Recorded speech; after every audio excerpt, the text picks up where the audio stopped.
You are making the world a better place by listening to the Joy of Living podcast. This is your guide to achieving a more purposeful, powerful, and positive life. Join Barry Shore in unlocking the best version of you and becoming happier, healthier, and wealthier. And now, here's your ambassador of joy, Barry Shore.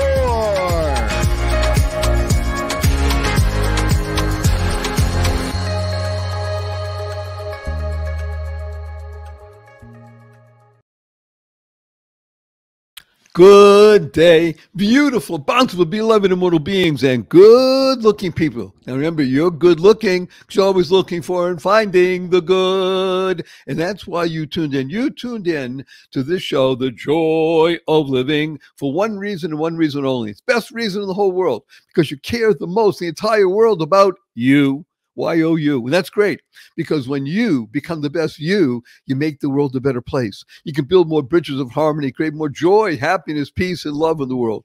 And you know that you tuned in, you're using your most valuable asset, your time, to tune into the show, because you know that we speak about the three fundamentals of life. And when you use these three fundamentals of life, you will be happier, healthier, and wealthier. Who doesn't want that, right? Now, the three fundamentals are, of course, number one, life, your life has purpose.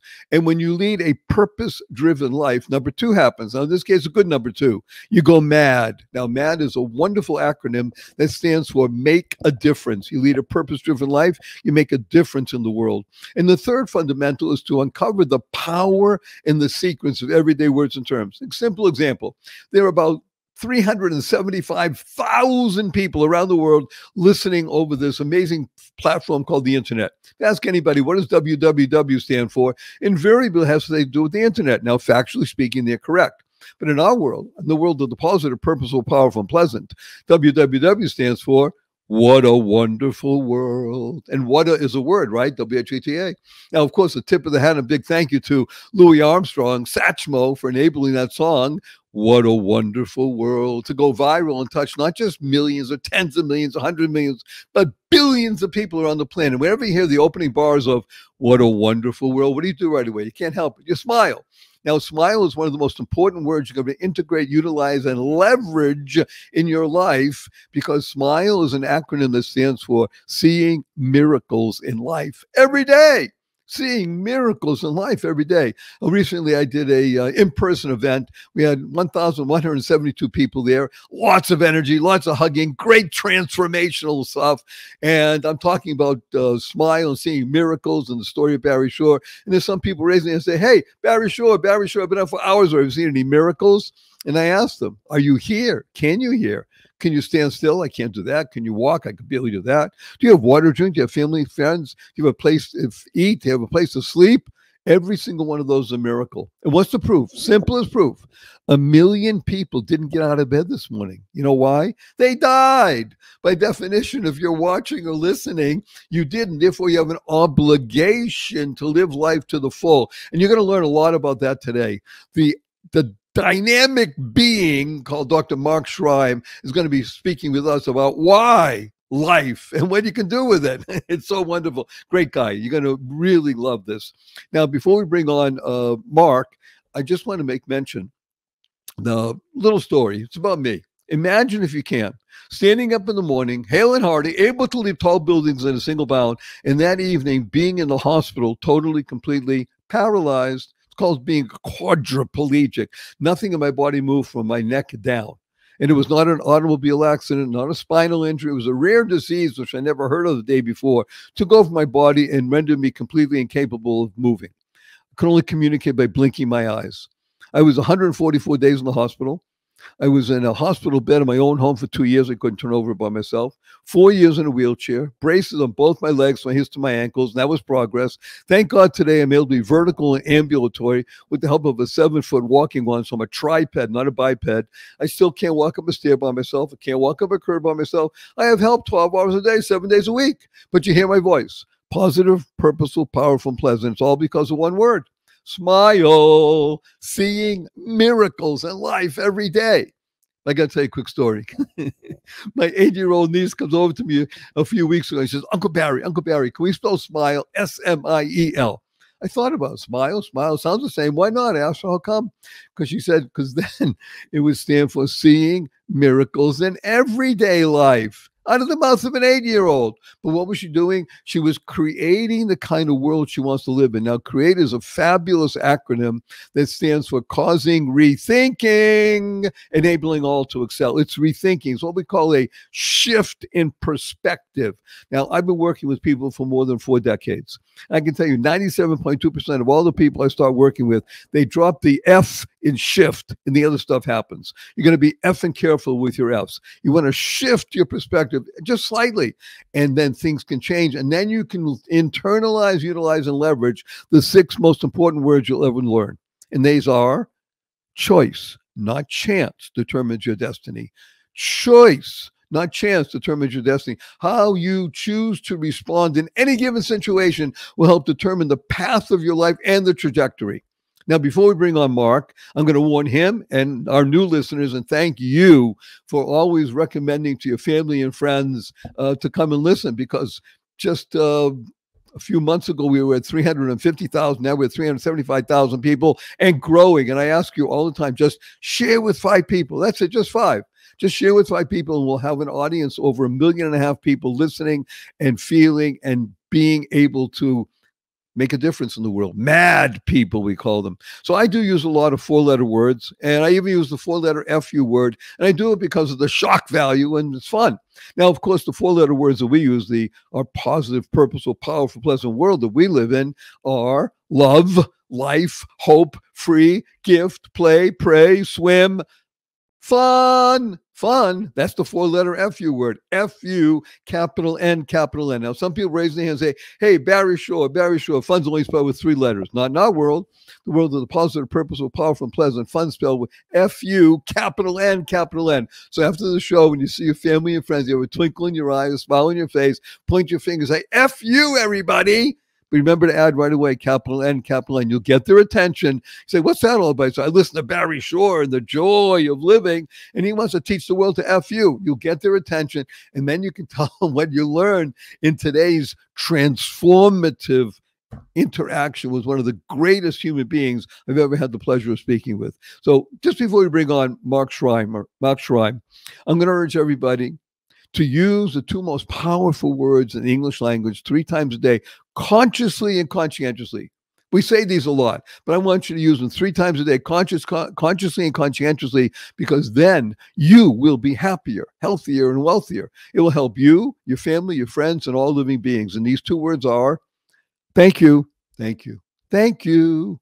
Thank stands for to harmonize and nurture kindness. To harmonize and nurture kindness. KIND is a fabulous acronym that stands for keep inspiring noble deeds. I can't think of anyone right now that inspires noble deeds that I want to share you with than the most wonderful, fabulous Dr. Mark Shrime. Mark, please say hello to 375,819 people around the world. Hey, everyone. Hey, Barry. Thanks for having me on. Well, it's a pleasure that you are on. You see, one of the great things about Mark, and he said I can call him Mark. He knows he's the doctor, and if I started reading you all the things about him, it would take the rest of the show. So I'm just going to tell you a couple of data points. One of the great things about Mark is that he has discovered that which is most important in life. Why? We're going to talk about that.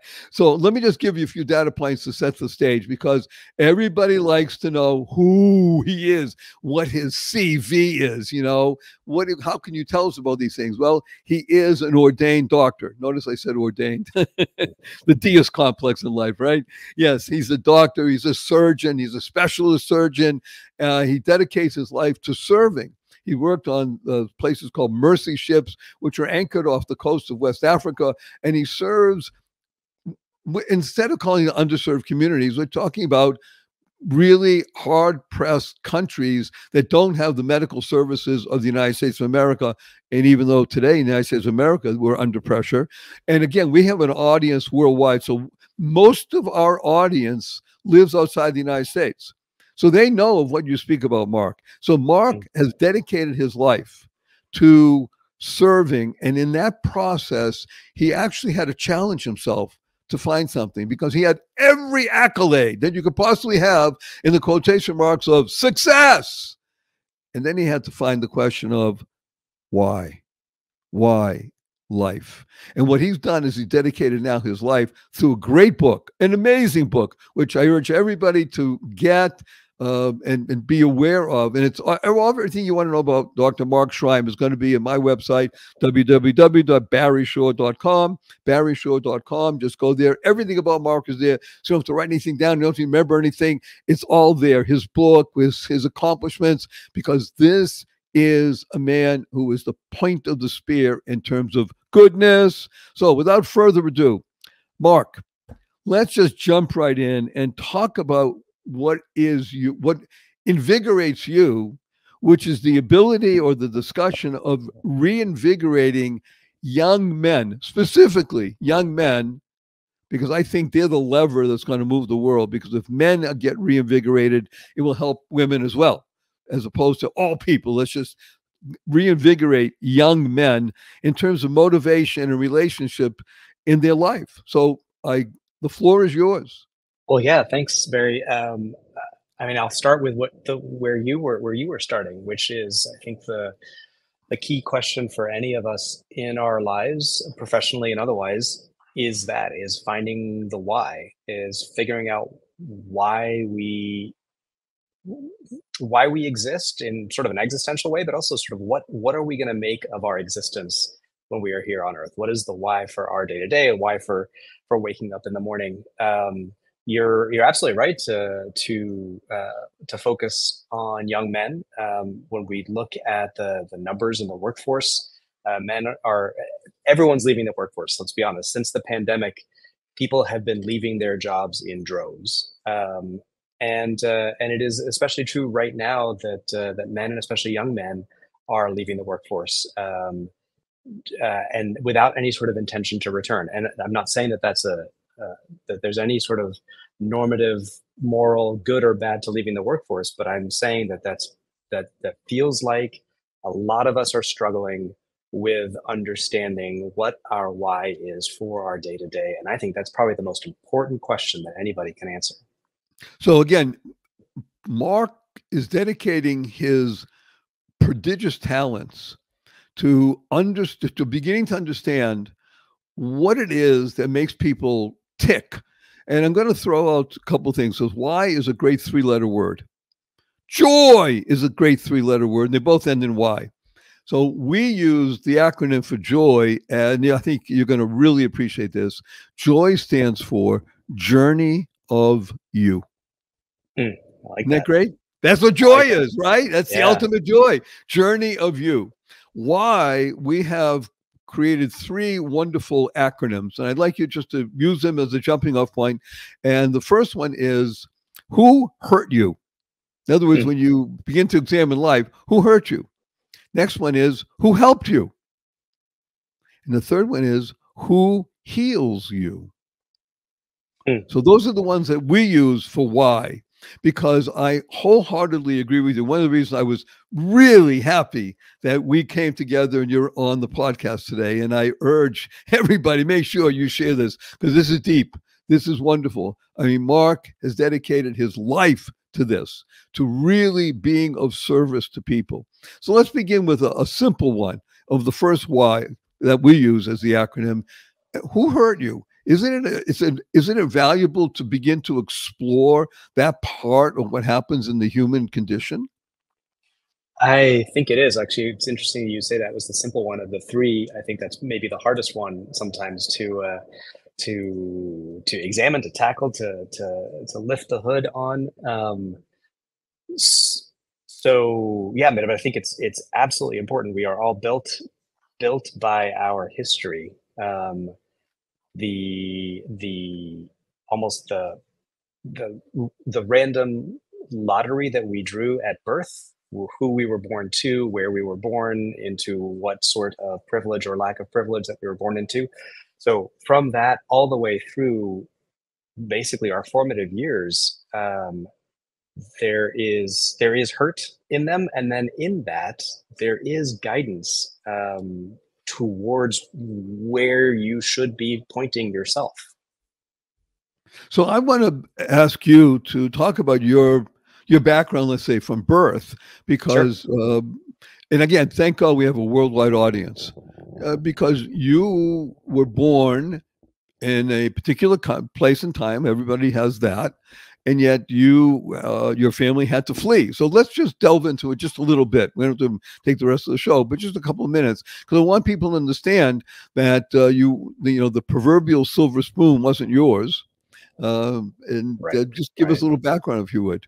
Sure. So I was born in Lebanon, a small country on the east coast of the eastern border, or whatever, eastern shores of the Mediterranean.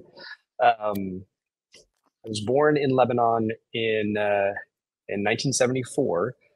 So now all 375,000 people know how old I am. But also, it's important because in 1975, a civil war broke out in Lebanon.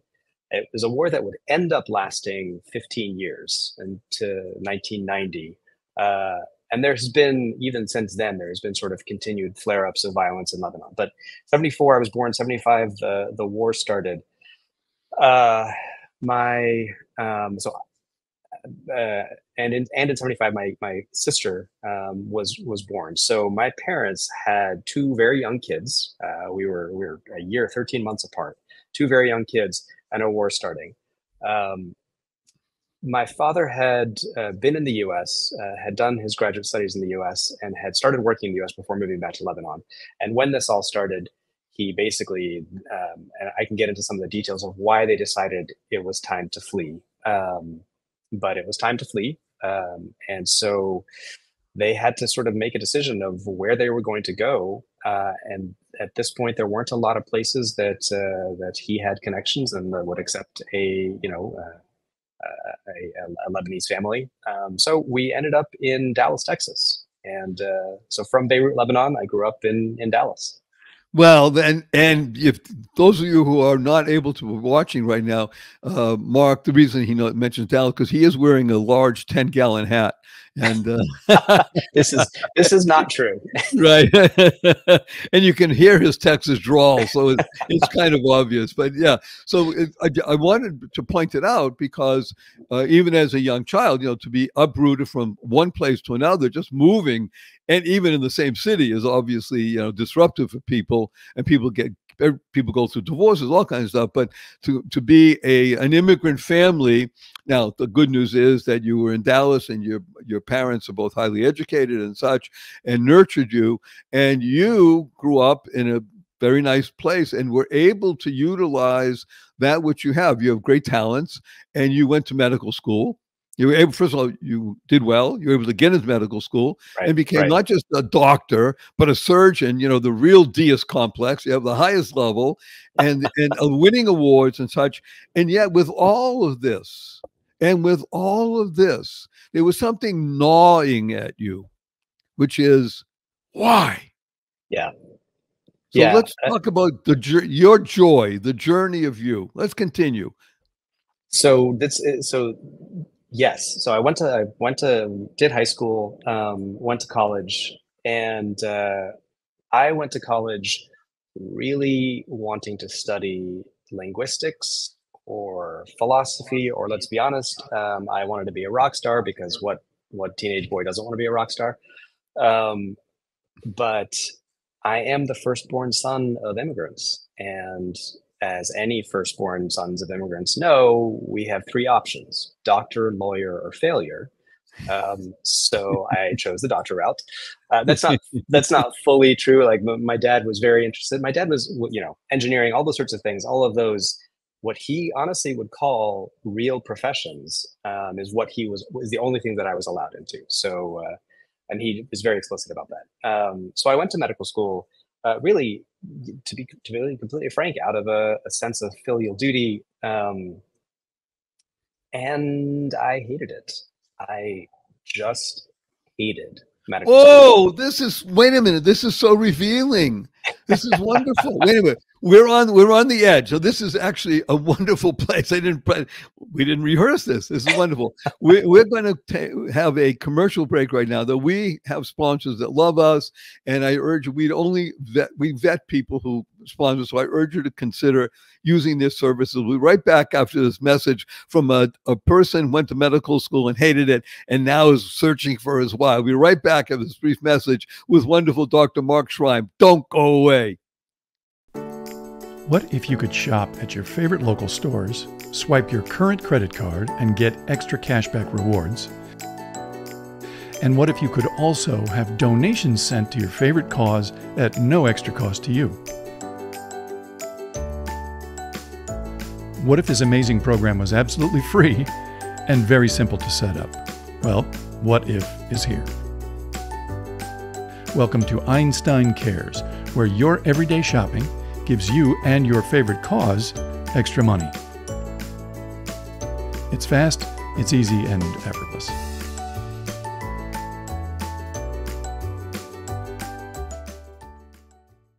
Good day, beautiful, bountiful, beloved, immortal beings, and good-looking people. You're good-looking, so always looking for and finding the good. We have good in abundance. Our cup runneth over with good. His name is Dr. Mark Shrime. He is now in medical school. He's becoming a doctor, the greatest, how do you call it? That's the greatest way of an firstborn immigrant child to be an American. And now he says he hates it. But out of a sense of duty, he's going to do it. Okay, so you're medical school, you're being a doctor, but you don't want to be a doctor, and yet you excel.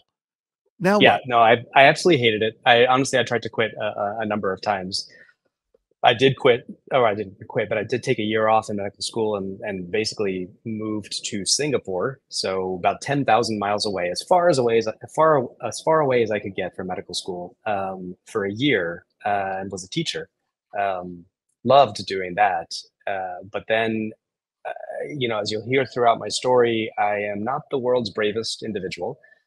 So after a year, I went right back to medical school. And anyway, I'll shorten the story, but as I was starting to decide, all right, I'm on this path to medicine, but it's not what I want to do. What specialty am I going to pick then? And so in my mid-20s wisdom, I decided that the wisest way to pick a specialty is to pick something that will allow me to work as little as possible in medicine and yet make enough money that I could do all the other things that I still wanted to do, the linguistics and the music and all that other stuff. So I picked a specialty called ear, nose, and throat, or ENT. And it won't surprise you, Barry, that that's not the wisest way to pick what you're going to do for the rest of your life, because I got into ENT and didn't really like it either. Wait a minute. I will say this, and everybody will laugh. It's better than being a proctologist. I mean, listen, I get to stay above the collarbones, and right. I like that about ENT. But so long story short, one of the subspecialties of ENT is cancers of the head and neck. And I did my rotations in that. And actually, that started to speak to me. I wrote my fellowship application. I laughed when you said ordained doctor. I'm definitely not ordained, but I wrote my fellowship application all about the intersection between doctor and priest. And that's where I that's what spoke to me about going into cancer. So I did that. I did my fellowship in head and neck cancer. And then this was where sort of the why epiphany happened. I took a second year off after my first fellowship. I spent 6 months just sort of traveling, but then 6 months working with Mercy Ships, the NGO that I still work with, working in Liberia as a tumor surgeon in the head and neck. And I'll tell you, the first time that I walked onto that ship and walked down the stairs into the hospital ward and saw in the head and neck ward a dozen people with head and neck tumors at various stages of recovery, I had this epiphany. It's like 15 years of post-secondary education, most of which I hated, all were leading up to this. There was this like, oh my gosh, this is what I had been training for, and I didn't even know it. Well, wait a minute. I want to have a pause here because I'm tearing up. I mean, I'm watching you come down the stairs and look, and with new eyes recognize this is why I'm here. That's exactly right. That's By exactly the way, right. I want to make mention, everybody, the name of Dr. Shrime's book is Solving for Why, a surgeon's journey to discover the transformative power of purpose. You hear that? Again, just go to my website, www.barryshaw.com, barryshaw.com. Everything there is about Mark. Get the book, learn it, read it, because it's good for you. Not to give him money for his book. It's good for you. It's Solving for Why. I want to just make one little quote, not little, one quote from that you sent to me. And I find it heartening because you're right. I'm going to just go towards the end. Here's the thing. We can find 1,000 quiet, numinous moments, can have all the epiphanies in the world, and we can still stagnate, which is what you were doing. Solving for why means more than just articulating it. It means deciding. Yes. So here you are, Mercy Ship, looking at people, various stages of tumor. You recognize this is why you've done all this. And now you're coming to the big D, deciding. Well, this is where, you know, how I said a through line in my story is that I am not a brave man. It took me another 10 years, honestly, to finally decide to jump off the path that I was on and so I'd started kind of gradually moving into this, you know, global health, global surgery world.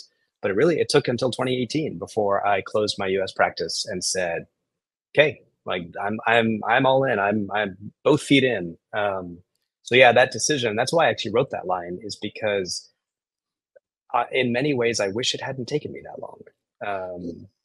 I want to look. We're not even friends yet. We're acquaintances, and I urge people, because I work with people at very high levels in the business world and in academia and such like that, and I hear this often. Because I used to say when I was at a certain stage of life, never. The time is right when the right moment. Well, and that's where I was going to go. Absolutely, Barry. That's where I was going to go with this, is that in many ways I wish I hadn't taken that long. However, where I am right now is due to everything else that I lived. So we're in flow. Yes. Yeah, absolutely. Absolutely. And it's, you know, I speak to medical students a lot these days, and to residents and doctors considering where their careers are going to go. And that's a question I get often of, okay, so you hated medical school and residency. Do you wish you'd never done it? And it is an impossible question to answer. Do I wish I hadn't had those 9 years of painful work? Sure. But would I be where I am if I hadn't had them? Absolutely not. Well, it's it's the road to Damascus. It takes long. That's exactly what it was. Yeah. So let's look about something else. Let's go back. Not bad. Let's go forward to discussing again reinvigorating young men. So you're speaking to medical students and such, which are men and women. And by the way, men and women. Notice I didn't say there were 13 other or 28 other genders and things to choose from. Men and women. You don't have to agree with me, but I'm making a statement here on the podcast. Men and women.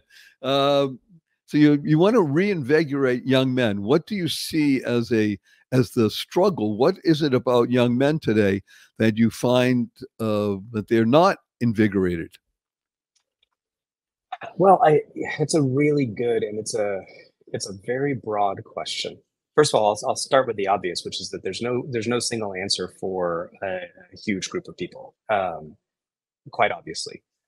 However, I think if we look at, like, I think back to if I were it was 20 years ago right now, and or 30 years ago, and I was in my late teens, thinking about what I want to do with my life and looking at the sort of menu of options available to me. It's hard. A lot of people will say it is hard to kind of pick out a path out of that. Now, I'm going to digress just a little bit here, Barry. One of the things that I think actually stymies decision making is the false notion that the decision that you make today must hold for the rest of your life. So This is so important. I want you to repeat it again. I want, because 80+% of people listening, and there are hundreds of thousands, are under the age of 34. So please restate the obvious, but it's critical coming from you. It is absolutely critical, and it's something that it took me a long time to learn, that the decision that I make for my training, my major, my career, my first job, my next job is not a final decision and is never a final decision. And that finally realizing that took a lot of the pressure off of getting it right the first time. Because we put a lot of, societally, we put a lot of weight, a lot of value on making the right, in inverted commas, making the right decision around things like, career, marriage, major, job. But those change. Like, had you asked me, choosing my major in biology, if I envisioned myself working on a hospital ship off the coast of sub-Saharan Africa, I would never have said yes. So we don't, and this is another obvious statement, we don't know what we don't know, but then we're asked to make decisions under that uncertainty. And so we put this undue pressure on ourselves to make the right decision. That said, I think,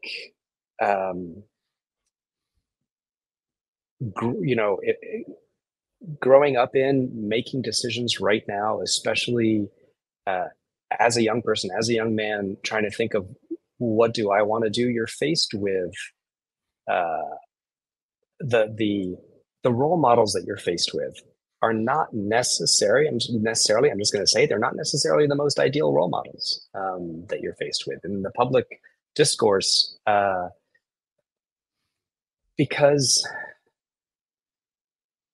look back in the, what was it? When did these books come out? Back in the 80s, the 90s, the idea of sort of a purpose-driven life. There was that very famous book.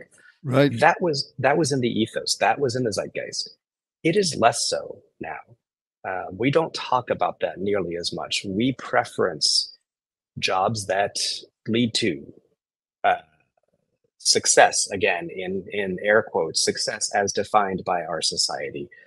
Financial stability, all these sorts of things. And the path to those is not super creative. It's not super inspiring.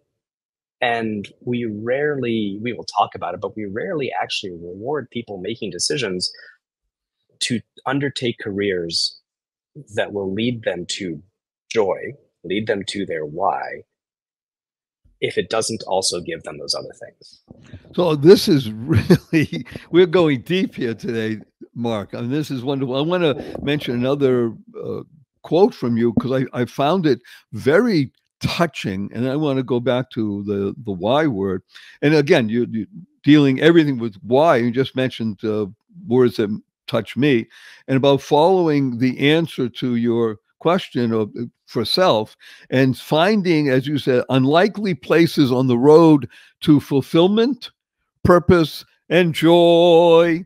And I like that idea of finding unlikely places on the road, being attuned, being willing to be open to possibilities. I find that one of the most challenging things for what I'll call, for want of a better term, younger people. And when I talk about younger people, because I work with a lot of people that are in their 20s, early 20s. Right.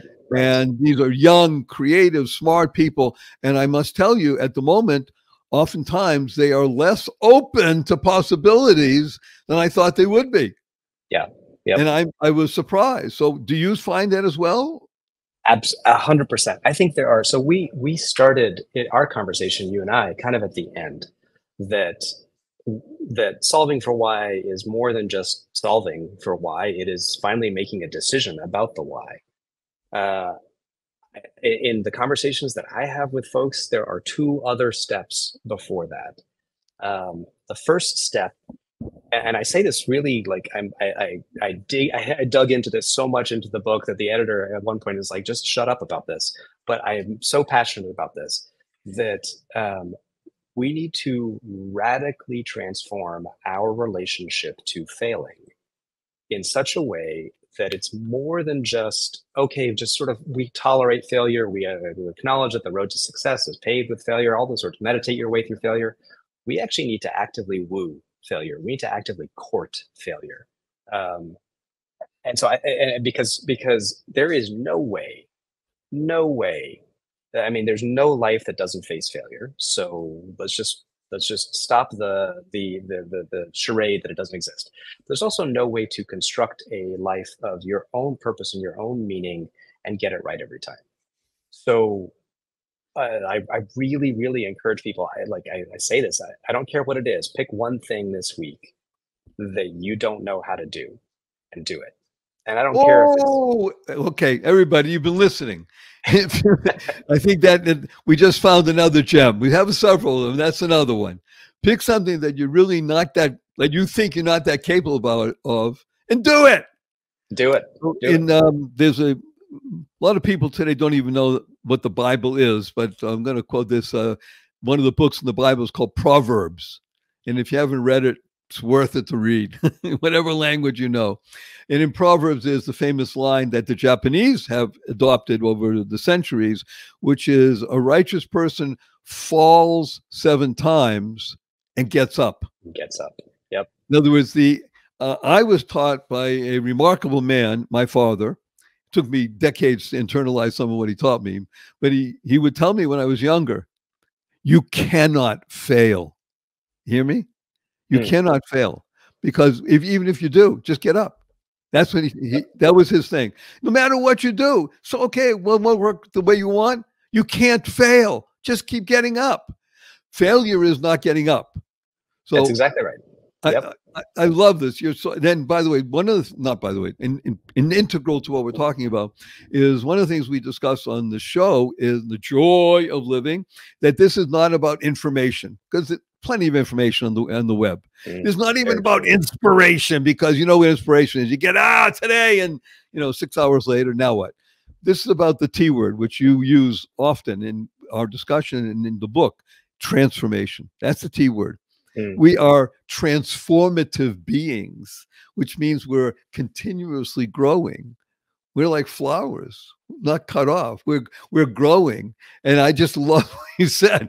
Find something you're not that good at. You were a musician. Maybe you're still a musician. So, oftentimes you approach a piece of music. Well, you never did it before. Exactly. This is exactly and right. The first time you do it, by the time you get to the 10th time, you're getting a little bit capable, maybe even proficient, and you don't even remember that you couldn't do it before, and then you can laugh. And it's very nice. I'm so resonating with this because it's so true. And even I no longer really play music that much anymore. But no matter, what am I trying to say here? Even things that you have zero experience in.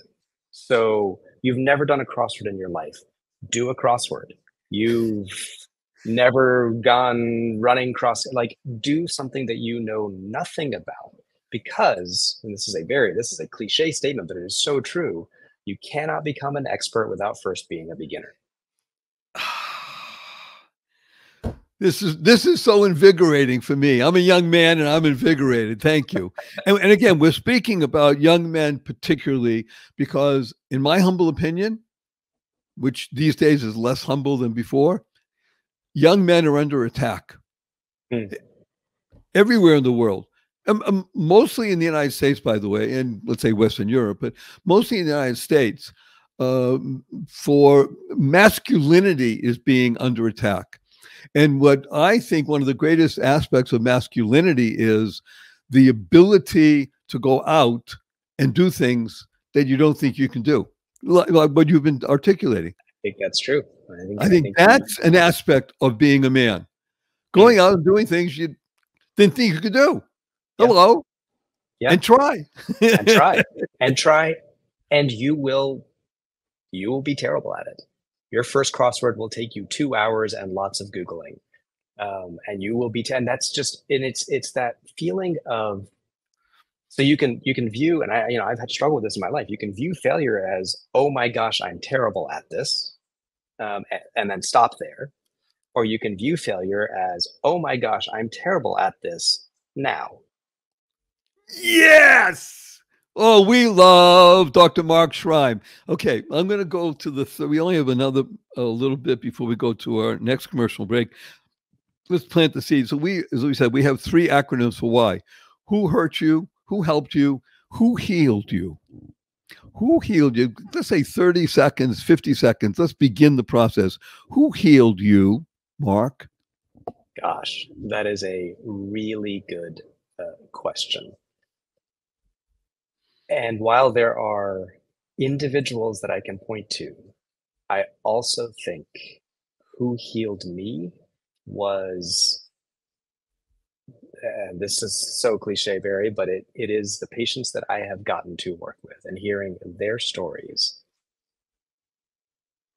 that healed me. Woo! Powerful. Okay, we're going to go to a brief break. The good news is there's more Mark Shrime on the other side of this. Again, we urge you to patronize the people that support us because they support you, and we love it, and it's great. We'll be right back after this brief message. Don't go away. Opportunity. What an opportunity. I'm going to use 2 4-letter words right now. Free gift. Free gift. Yes. You can have a copy of my best-selling book, The Joy of Living, How to Slay Stress and Be Happy, the ebook version for absolutely free. All you have to do is send an email to me, Barry, Barry, at barryshore.com, and in the heading, the subject line, just write, free gift. It's as easy as that. This is a life-changing, life-enhancing opportunity.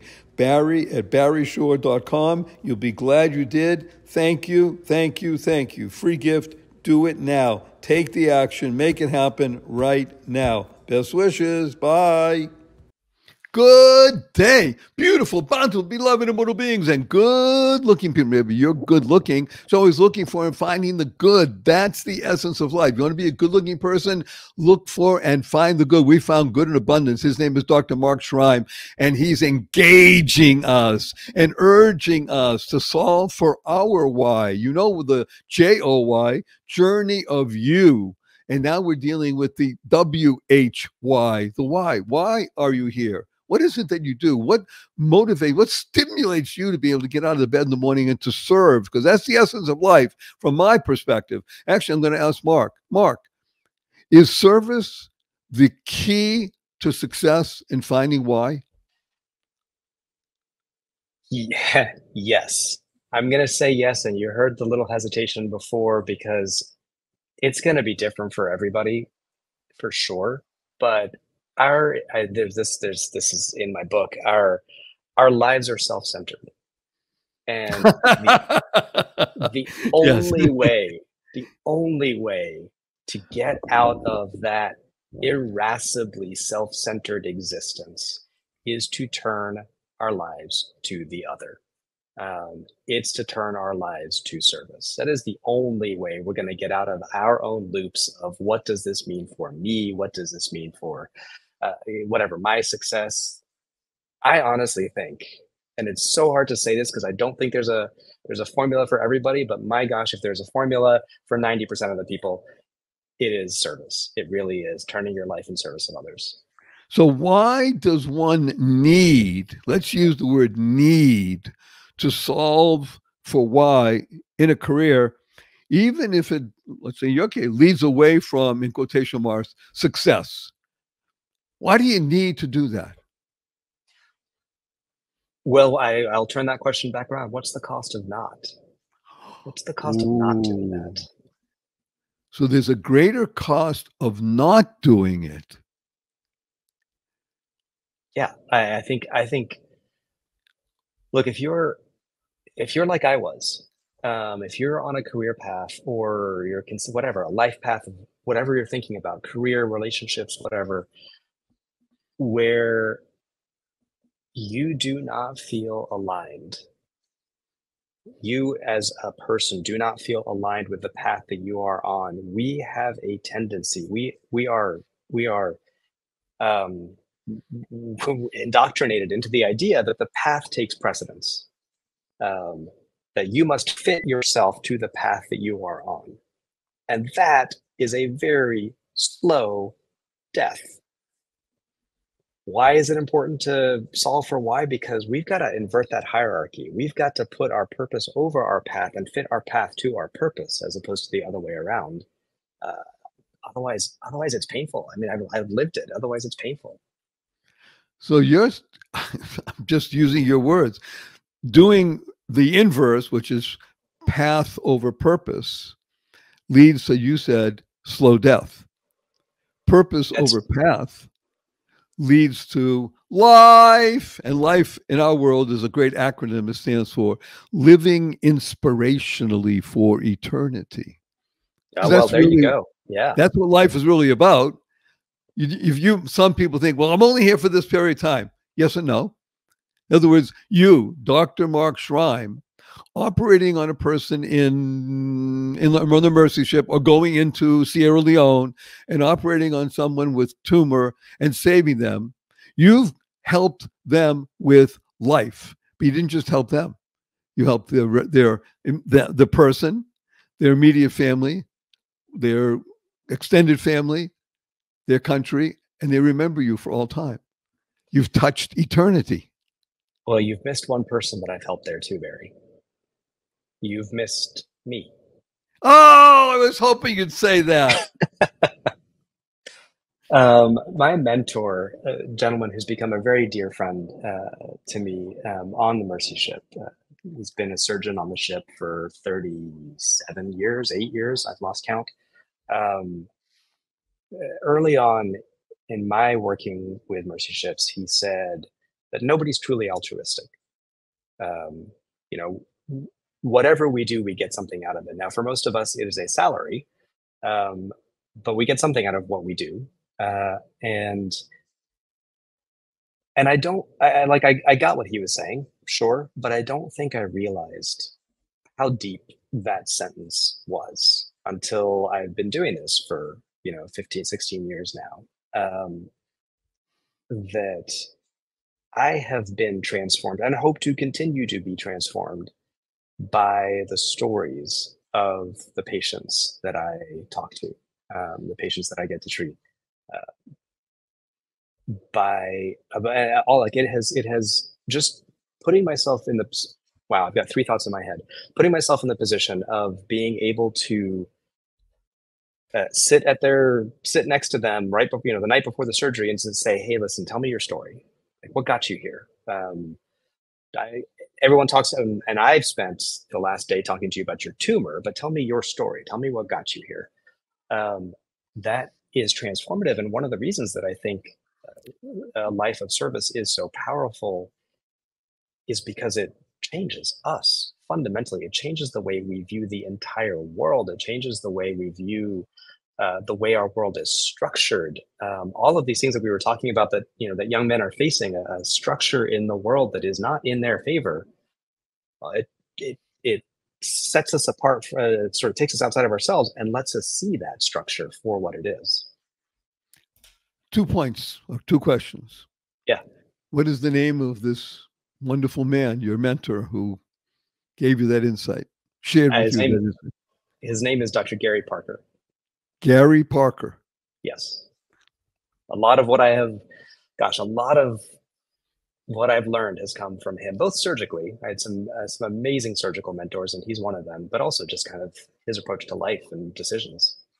And when you talked about US is a wonderful acronym that stands for United Souls. When you think of that, there is no difference between you and the person from Sierra Leone with the tumor. Absolutely. Nothing. We're united souls. You are in each other. You're united together in the process of bringing more life into the world. And Gary Parker shared with you the ability to have those lenses of what we call, there are people called givers and takers in life. We know this. But what I learned from one of my great mentors, as he explained to me, is you want to use the words, you want to be willingly giving and graciously receiving. See, giving and taking, oftentimes people give and it's not really giving because they're getting something back. Like, nobody's really totally altruistic, which of course is true. But if you're giving in order to get, that's trading.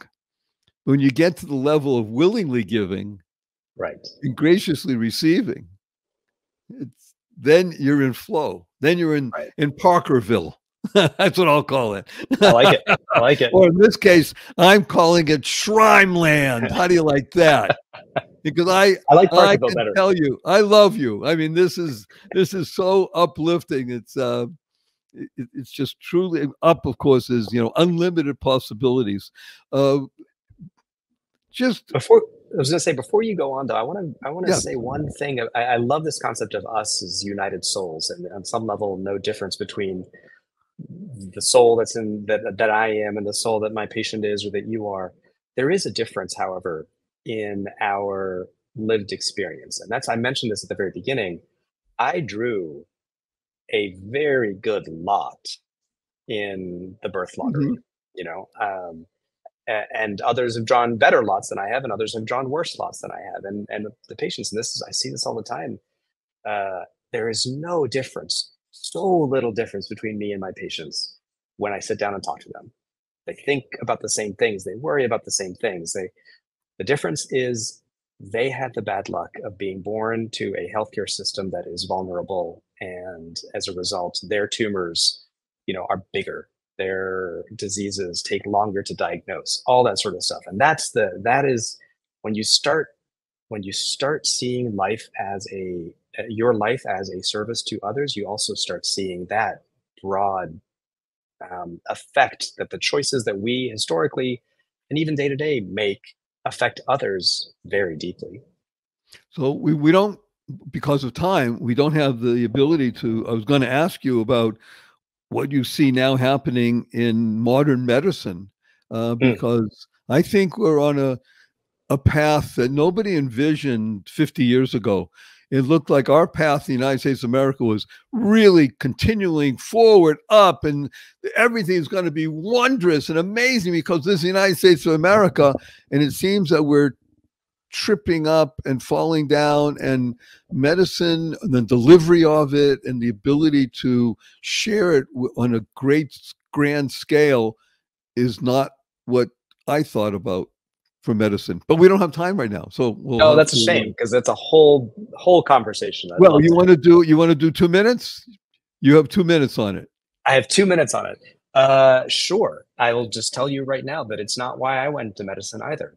Our American healthcare system, over the past 2 decades, even more than ever before, has been a system that is built to profit large corporations at the expense of the patient and the doctor. And with that, I'll leave it.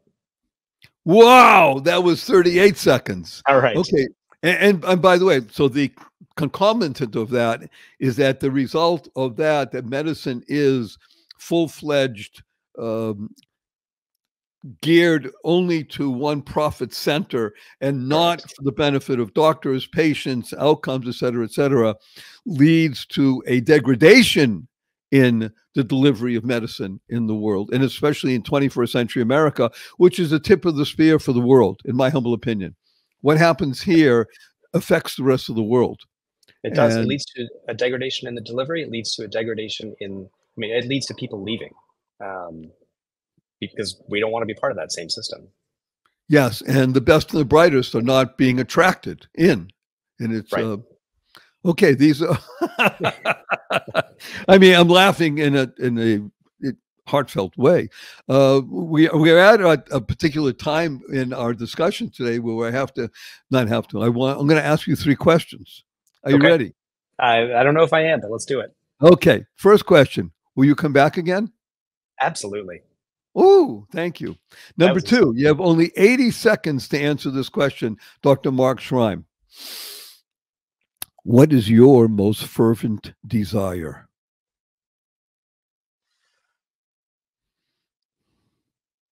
I'm going to spend 40 of those seconds in silence. My most fervent desire, to be completely frank, is the more people that I can have even a small part in nudging their lives towards this, That's what I'd like to be remembered for. Thank you. Okay, number 3, may I give you a hug in front of 388,910 people around the world now? Absolutely. Let me tell you what HUG stands for. Heartfelt, unlimited giving. Heartfelt, unlimited giving. Ready? 1, 2, 3.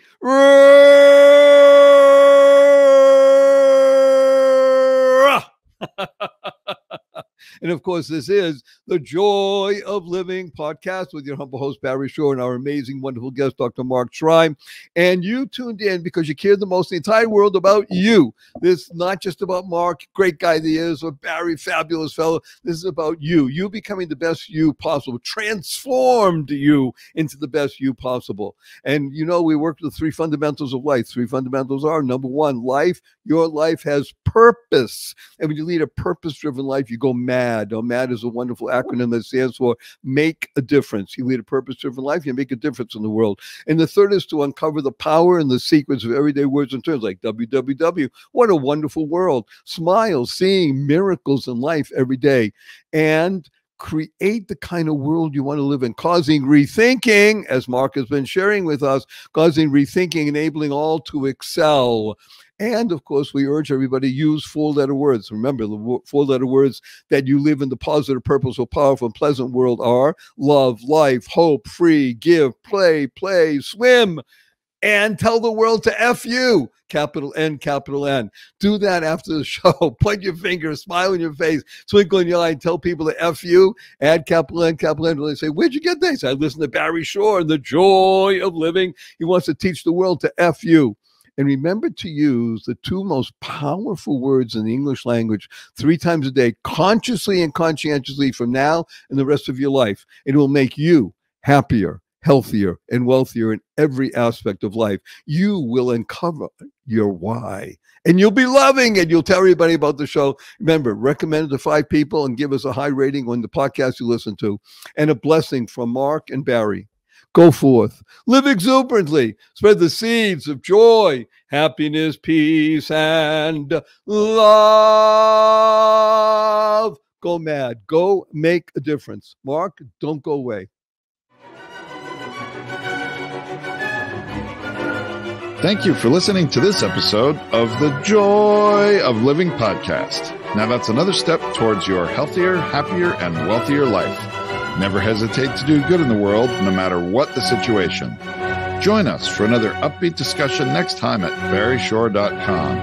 And be sure to leave a rating and subscribe to the show to get more conversations like this.